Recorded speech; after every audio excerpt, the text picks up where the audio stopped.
નમસ્કાર મિત્રો, સરકાર દ્વારા ખુલ્લા પ્લોટના જે દસ્તાવેજો સબ રજિસ્ટ્રાર ઓફિસમાં નોંધવામાં આવે છે તે અંગે ખૂબ જ મહત્વનો પરિપત્ર તાજેતરમાં બહાર પાડેલ છે।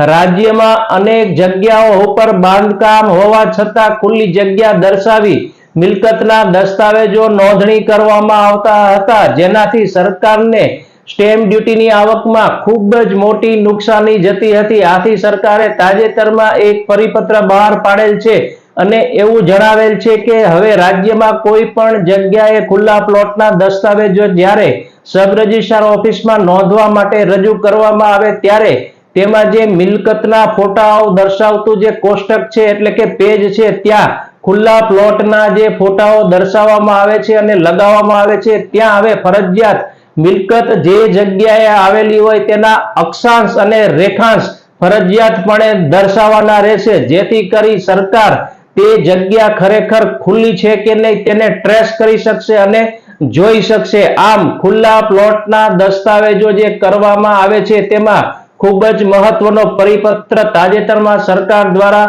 રજૂ કરવામાં આવેલો છે, મૂકવામાં આવેલો છે। નમસ્કાર, આભાર।